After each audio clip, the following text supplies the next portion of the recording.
fixture bathrooms, which indicates 2 sinks, a shower and tub, and a separate water closet. And shower and tub separately. So you've got a walk-in shower, you've got a tub, a water closet with a door, so where the toilet is basically, with a door that you can close off from the rest of the bathroom, and then 2 sinks.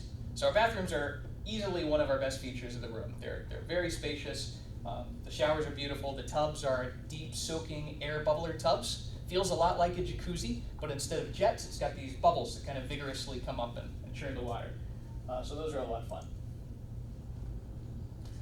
The treehouse suite and the governor's suite, these are both different room types that instead of a screened-in porch, when you walk out the French doors, you've just got an iron rail that looks out into the store. So the governor's suite is our largest suite in the entire building. It is a 2,000 square foot, 2-bedroom, 2.5, actually it's 3 full bath, 3 full bath suite that's all laid out right in the end of the pyramid. You can see it when you walk in. If you look up, there's this great big cabin at one end. It's really hard to miss. That's the governor's suite. We can break it up into separate units if we need to, but most of the time we prefer to keep that selling by itself, because it's a cool experience to have the whole thing as a cohesive unit. This one actually does have a gas fireplace that's remote controlled, so that's pretty neat. You'll notice that there's taxidermy in the rooms. That is real. That's something that some guests maybe get a little bit uneasy about, but we're a rustic, kind of hunting lodge theme, rustic elegance, right? We're very forthcoming about the fact that that is our theme. We try to put all that out on Expedia and Booking.com. Some people, that's not quite as comfortable for them. That's okay. That might not be the place you want to stay. But if the taxidermy doesn't bother you, it's a really neat detail, just to kind of add to the authenticity. The governor's suite sleeps 6 to 8 comfortably. It's got a nice conference table. Also has a full kitchen too. Really nice laid out kitchen. This is a fly fishing lodge. So this is another one of our suites. Cool thing about the fly fishing lodge is that when you walk in, you've got a nice king bed. You can see the window there that's into the bathroom, right over here, all the way up. There are curtains for privacy as well. But right around that little alcove to the right of the screen is an iron spiral staircase that goes up to a lofted queen bed up top and a half bath. So this one is really popular with families. That's a fun place to come in, and you can see where the kids would just have a blast up there. I'm told we used to have bunk beds, but the height of the rail and the height of the bunk beds didn't really sit well with safety inspectors, so we decided to get rid of the bunk beds and just go with the queen bed up top. So this is our restaurant that's up at the very tip top. This is the Lookout. Now, out of the 2 restaurants in the pyramid, this one's going to be the more upscale. It does not enforce a dress code, but this is one that I would definitely encourage you to make reservations for if you wanted to go and visit. The Lookout serves now an all-day menu starting at 11 a.m. going until 10 p.m. Most days, Sunday they close down a little bit earlier. But the Lookout is really popular because of the views. You can kind of see these windows here. It's got windows looking south at downtown and an observation deck. You can walk out. You can also walk out on the west side too, which is easily the best view of the sunset in the downtown area. Plus, now with the mighty lights on the Memphis Bridge downtown, you guys see those, the big LED lights? Yeah, so the mighty lights, they kick on at sunset. They run every half hour rather, until 11 p.m. So a lot of people want to go up and get the best vantage point for the mighty lights up there too. And that's a cool place to do it. Not a bad place to propose too, if you're interested in that. But again, all the little details up here. You've got the little steampunk fish that were custom created. Got a great big aquarium up the middle, which is chock full of fish now. I don't think it was when they took this picture. Something worth mentioning, you'll notice aquariums, you'll notice live animals incorporated into the pyramid and other features in the pyramid.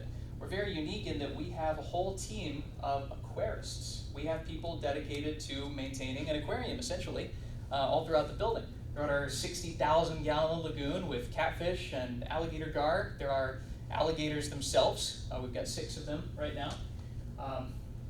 You've got all sorts of different types of displays for aquariums too, including one tank in Uncle Buck's, which is our underwater ocean-themed casual dining restaurant and bowling alley. Uncle Buck's has a saltwater aquarium in there, so that's a whole new set of fish, whole new set of wildlife in there too. Here's Uncle Buck's. Yeah, so Uncle Buck's has this big kind of underbelly of a ship right down the middle. This picture is actually the Uncle Buck's up at Big Cedar in Ridgedale, Missouri. The one in Memphis is very similar, but instead of having such a big row of lanes all the way across, they kind of break it up. So they've got, I think it's 13 lanes. They do 8 on one side and 5 on the other. We also have some shorter lanes too for people like me that are really bad at bowling. I could use the help. But all the ball returns are things like alligators and octopus and sharks. So it's pretty neat. Just again, all the details, right? We get a lot of people saying, "Hey, it kind of feels like Disney in here," just because we went to all the steps to make usual features disappear. I mean, even these support beams, right? It looks like the mast of a ship that's sunk. We've got barnacles on it too. We also have a spa. Another nice feature of a full-service property. So we have a spa that's run by Gould's, which is a chain of spas locally owned and operated in the Memphis area. So there's a number of Gould's locations. We did run our own spa at one point.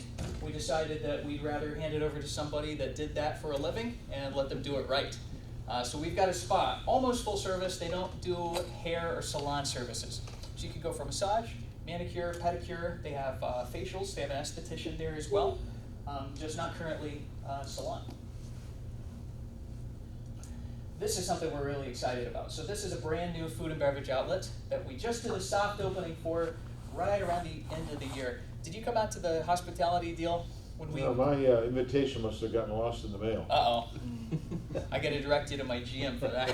Sorry about that. Well, come on out, I'll show you around. I will.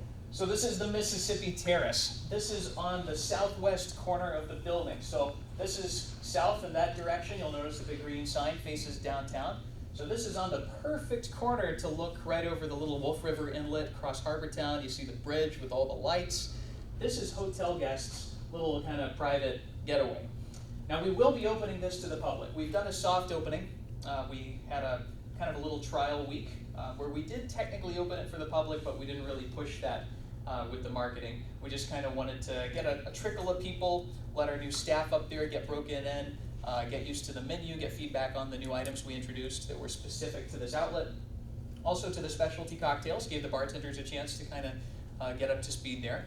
But now we've got this ready to go. It's fully furnished. We've got the fire pits. I think we're going to restain the concrete that's up on the top there. It's this nice sort of burnt sienna color. Then once the weather warms up, we'll open it up and we'll have a big grand opening. So definitely come out and check that out.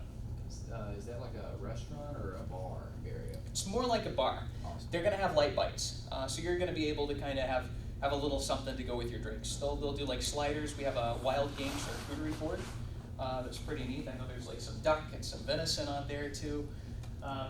There's some really good flatbreads, pizzas. Yeah, those are very tasty. Oh, and alligator bites. Yeah. It's all in the details. Remember, all in the details. Peabody didn't sell duck. No. They sell alligator. You're right. So the Peabody being the home of the ducks, right? It's the only. They have a French restaurant, a 4-star French restaurant, Chez Philippe, that is the only one in the world that does not serve duck. I love that though. That would be really morbid. Yeah. Oh, It man. might be one of their ducks gets to live in there. Yeah, it's like Red Lobster. You go in and you just go over to the fountain and pick one. Okay. That's nice. I don't work there anymore. I can say that now. But no, seriously, no duck on the menu at the Peabody. Just to. Well, are y'all pulling alligators out of there to make the alligator bites? No, sir. No, separately sourced gators. But a good question. So this is a nice view of the interior of the store. So this is all the retail is really kind of woven through here. You'll notice we've got clothing set up there. You've got Uncle Buck's. We have a floating bridge that goes over across to it. Now the lagoon is total is 60,000 gallons, but we do have it broken up. So for example, over in this area we've got our catfish, and they run anywhere from 50 to 110 pounds. The 110 pounder was a recent addition. It was actually caught by a local fisherman out of the Mississippi River who wanted to donate it and thought it would be a badge of honor to send it over to Bass Pro, who, by the way, has a hotline in case you catch a really nice fish and you want to put it on display. We'll be happy to take it. We have 110-pound big blue catfish that's in there now, too. Over on the left, you've got some really, really mean-looking fish called alligator gar. So a gar, it basically looks like an alligator, but with fins instead of legs. I would keep your hands away from those guys because they're pretty intense looking. We also have 14 ducks, much like the Peabody, right? You know, I went from some ducks to more ducks. But the ducks at the pyramid, they kind of have free reign. They just sort of walk around wherever they feel like. Most of the time they're sticking around the lagoon, although there have been ducks that made a break for the exit. Kind of like New Duck Day at the Peabody, right? So the first time the ducks that march in the lobby see the lobby is when we're actually bringing them down in a live duck march. We don't bring them down to train in the lobby. So sometimes they make it to the fountain, sometimes not. Sometimes we just kind of have to ask people to keep their seats while a bunch of people in suits run around chasing a duck on their couch. So New Duck Day is easily one of my favorite days at the hotel. But here the ducks just kind of meander about, and they're really cute too. They don't have like a loud quack. They've got more like a little kind of coo. They almost sound like pigeons or doves. So we've got some cute little ducks that just sort of make their way around. Worth noting, the Peabody kind of rotates their ducks every 3 months. They get a new team, and then they retire the old team, send them to a nice farm upstate. No, honestly, they send them back to the farm that raises them, and then when they're ready, the flight feathers grow back in, and they just fly off. The ducks here at the pyramid, their wings have been altered when they're very young, so they're not actually capable of flight. They don't have that ability to fly off, so they're totally domestic. They're totally dependent on our aquarists, but they take excellent care of them. In fact, I was just talking with our lead aquarist today and got to learn about her. Her job is just taking care of all the living things in the building, and she got her start with a degree in zoology, and then went to work for a series of different animal hospitals and aquariums, and we're lucky to have her over here because she does a really good job of taking care of the animals, keeping them happy and very healthy. Another thing